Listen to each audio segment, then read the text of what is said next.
Hi, everyone. It's Jim Luff with Chosen Payments. As you probably know, I am the marketing manager for Chosen Payments and also the marketing director for Ecko Worldwide Transportation Group. So today on our Chosen Scoop, we're going to have a fun interview, and my boss at Chosen Payments, Jeff Broadsley, asked me to interview my boss at Ecko, president of the company, Harry Dhillon. So Harry, welcome to the Chosen Scoop. How are you doing Thank you. today? Thank you, Jim. This is really interesting. I mean, you interviewing me like this, I'm doing great. How are you? Good, good. So one of the reasons that we're doing the Chosen Scoop is to really kind of humanize and personalize the relationship that Chosen Payments has with customers such as Ecko Worldwide Transportation. And by bringing the Chosen Scoop to people, they can learn a little bit more about you and about your business and about Chosen Payments, about our relationship. And really today we're just going to talk about a lot of stuff. As natural friends would do. And I think we're gonna start out with a question that everybody wants to know about you, Harry. How did you get in the limo business? Before I go into that, I would like to give congratulations to Jeff on this. His mind and creativity is amazing. This is something that has not I have not seen before, and especially with me and you in this scenario, where I'm your boss and he's also your boss, and he's interviewing us in this platform. Never seen before, and only a chosen payment, I guess. I'll So definitely say that Chosen Payments is full of technology. I don't think that Jeff Broadsley ever goes to sleep. He's constantly thinking of new things to do and new technology to use. Um, I wasn't going to share this yet, but we recently were named by a magazine as one of the best retail technology providers in America for 2020. Doesn't really apply to the limo industry, but it does apply to retail stores and the technology that Chosen Payments delivers to them. And I have to say that I'm pretty honored to work for both companies. It's unusual for me to be working with both companies in the same day. I try to keep them separate, but the fact is, we at Ecko are a client of us at Chosen. That's pretty and weird for me to say, but that sounds melody to my ears. So let's anyway, keep up the relationship going. yeah. So anyway, I think that everybody wants to know how people got into the limousine industry because it is a very different industry. It's a hospitality industry. It's an industry where we serve the elite, we serve movie stars, we serve music artists, we serve sports celebrities, and the one thing that I'll say is in the limousine industry, you don't ever get a second chance. We have to deliver very good service the very first time around. And so, what in the world made you want to get into that business, Harry? So before I got into the business, I had no idea what limousine industry is. My family background here is liquor store, convenience store. So I had my background strictly from there, retail, customer service, dealing with clientele, day to day customers that come into your store to get, 7-Eleven clientele.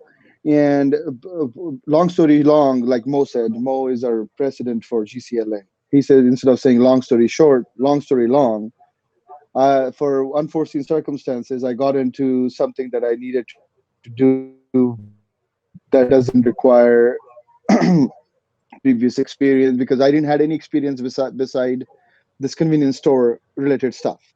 So anywhere you go apply for a job, you need a history, and that was not there. And somehow clicked that I could drive a taxi. So I flipped through yellow pages back then, started calling limousine companies, and started calling. I'll start Okay. that over again. Um, I start flipping through the yellow pages, and I started calling taxi companies. That if somebody that one of the callers that answered the call gave me a new direction to call the limousine companies, and that's how I started. From my first job was at Skylark Limousine in San Jose, and he's my neighbor, and we still talk and work together. And from there on, I did four companies in 2 years, and then I started to apply for the business license and TCP numbers and so forth. Bought my first vehicle from LA, It was a used Lincoln Town Car L, borrowed. Thank you to my uncle. Like to give a shoot a shout out to him for letting me borrow $8,000 at that time.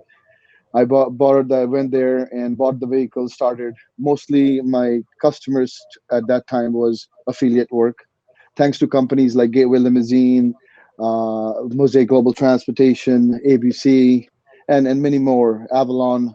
They started helping me out slowly and slowly, and then one step at a time.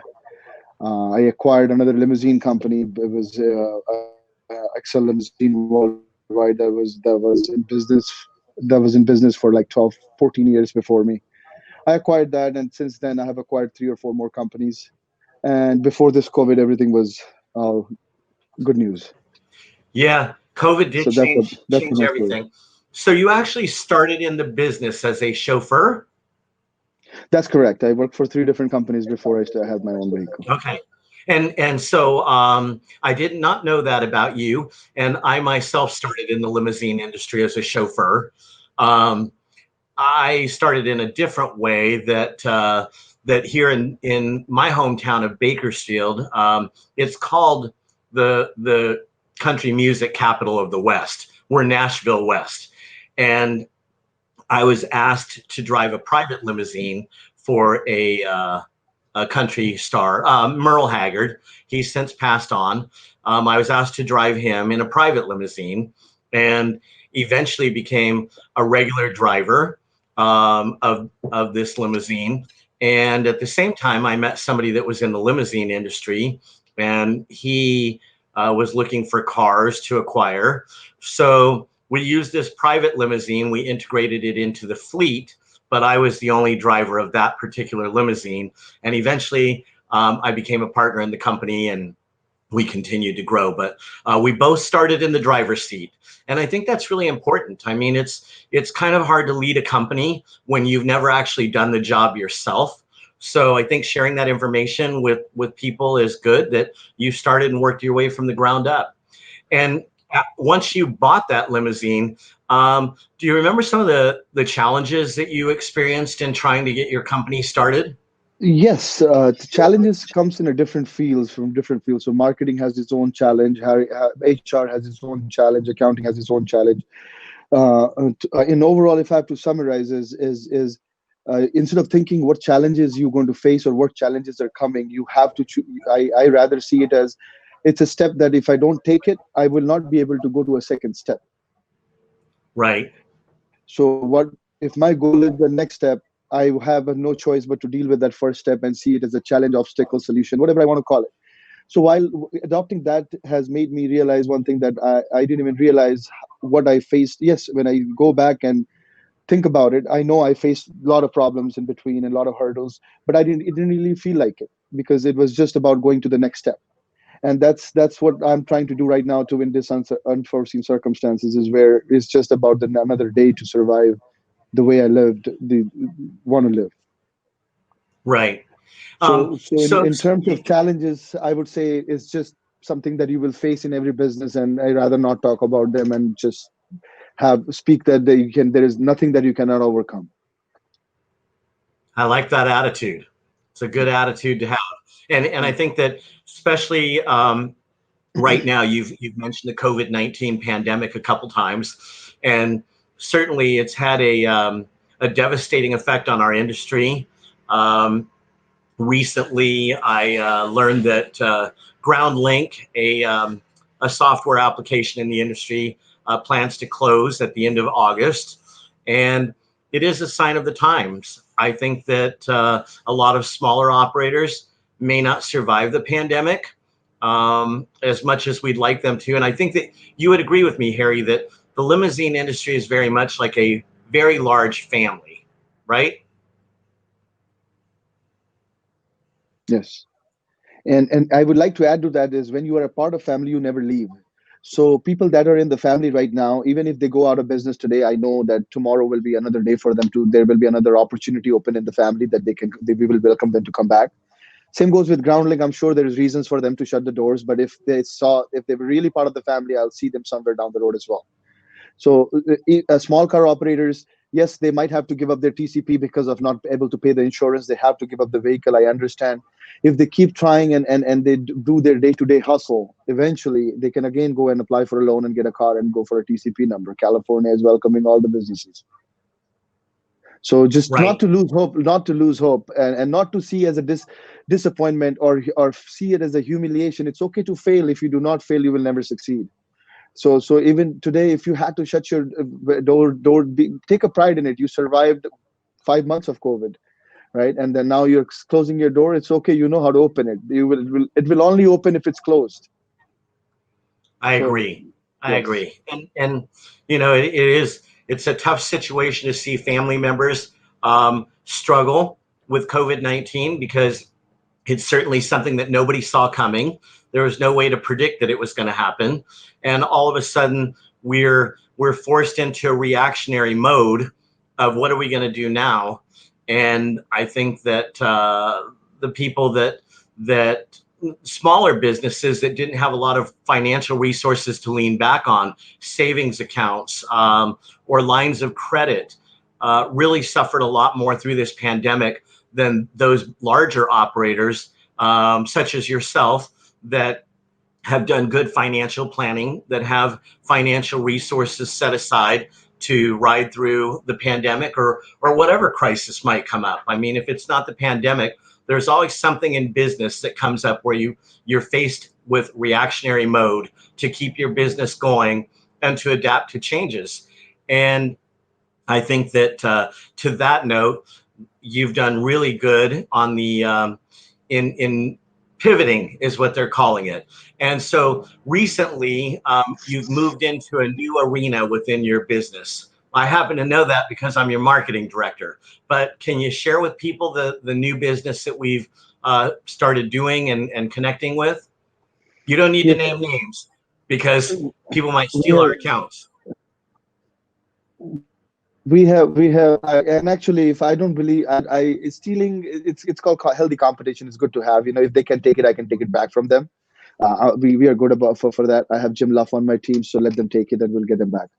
But yes, another aspect is which I learned from your LCTE show, and thanks to Sarah Eastwood and you putting up that great show.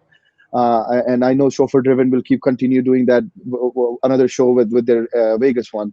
But that's where I learned that there is different baskets. There's different hens. There's different baskets. So we just have to diversify, and that's where we have started targeting some medical companies to do some medical transportation, non-emergency medical related organ transportation and stuff like that. And we are very new in this. There's a learning step. If we just stepped in it, and it's definitely not as profitable as what we are used to as a premium transportation company provider. Providing Fiji waters and Wi-Fi's and tablets on the vehicle with mints and stuff like that. I mean, it adds up to the cost. But these guys are also reasonable, not demanding the same level of services that what our C-level execs demand from us. So I'm yet to taste the water and tell you if it's which way to go, but something is better than nothing. So yes, that's another aspect that we are heading towards. I definitely agree. And pivoting means finding new business opportunities. And I have to say that while we have landed these new partnerships with medical transportation brokers, we did so at your direction. And even though you first heard about it in a class that I taught at LCT, it was you that said, "Hey, I want to get into this medical transportation," and directed me to do that. And I think as the pandemic continues, people really need to get outside of the box and think of other opportunities other than just driving luxury transportation. I actually heard of a company in New York that was delivering produce using their vehicles, delivering produce to restaurants.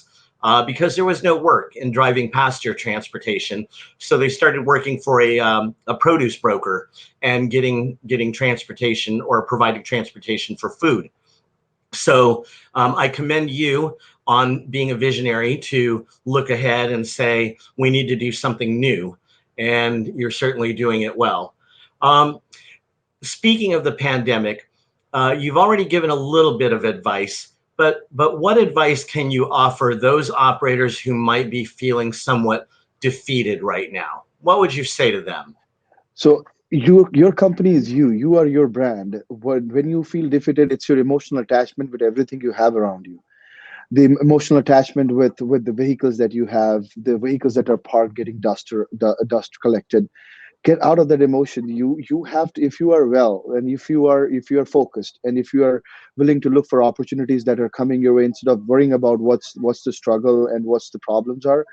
If you invest in yourself, I am sure that there is the way you found this opportunity of having a limousine business, there is many more opportunities that are on in front of you. So let's just not worry about losing what we have. If you have yourself, we can again make it happen. It's just all materialistic. Stay healthy. Excellent, excellent advice. I appreciate you sharing that. I'm Jim Luff with Chosen Payments. I've been talking with Harry Dhillon from Ecko Worldwide Transportation on the Chosen Scoop.